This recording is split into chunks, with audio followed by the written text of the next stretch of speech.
नमस्कार, प्रणाम और गुड मॉर्निंग आप सबों को।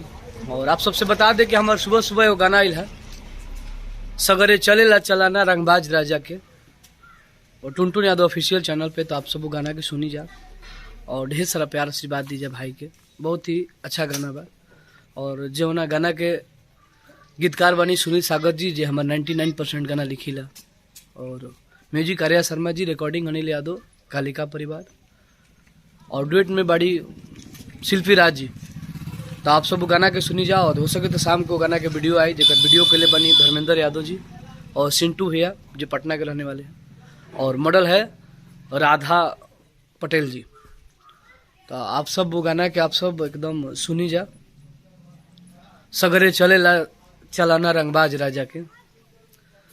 हर की सुनतानी की तोर यार हो बागी, आ बाते बाते पदेला गोली उदागी।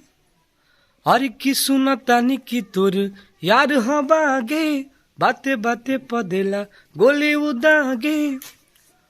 लाखों रखल बाटे तोरा इनाम राजा प, तो के करू भाखल बड़ुए जान, देह कोट में बयान। के करू भाखल बड़ुए जान, देह कोट में बयान। असगरे चलेला चलाना रंगबाज राजा के, नमवा जानेला जमाना रंगबाज राजा के। असगरे चलेला चलाना रंगबाज राजा के, नमवा जानेला जमाना रंगबाज राजा के। तो यही गाना है। आप लोग टुनटुन यादव ऑफिशियल चैनल पे जाइए और गाना को सुनिए और ढेर सारा प्यार आशीर्वाद दीजिए भाई को। जिस प्रकार आप लोग हमें हमेशा देते रहे उसी प्रकार देते रहिए। और आप लोग के लिए एंटरटेन करने के लिए हम कंटिन्यू मेहनत कर रहे हैं। और होली में मेरा तमाम गाना आया है। और अभी जो मेरा गाना आया है कि वो अहिरान है होली में नचाइब रे, वो गाना बहुत ही प्यारा बा। और कल शाम के वीडियो आयल बा ऑफिशियल पे, शायद रात 8 बजे आयल बा। नेट इशू के वजह से इतना लेट हो गई। और एगो और गाना आयल बा कि वो होलिया में नबात के हुके सुनतिया, जादो जी के बुलेट पे बैठी के घूमतिया। तो वो गाना का आप सब सुनी जा। और भाई के हमेशा जेहंगा प्यार दिला जा वही प्यार दीजा।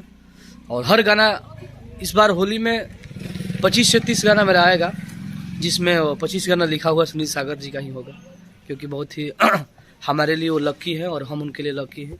और हम दोनों के प्यार एकदम अटूट रहता है एक दूसरे के लिए। तो आप लोग ऐसे ही प्यार बनाए रखिए। और टुनटुन यादव ब्लॉग्स चैनल को आप लोग इतना प्यार दीजिए ताकि मेरा चैनल खूब आगे बढ़े। और सिंगर टुनटुन यादव जो मेरा पेज है फेसबुक पेज, उस पेज को भी आप लोग ज़्यादा से ज़्यादा सब्सक्राइब करिए। और ब्लॉग्स को भी सब्सक्राइब करिए। और इंस्टाग्राम पे तो आप लोग सब्सक्राइब करिए दिए। लव यू, जय हो।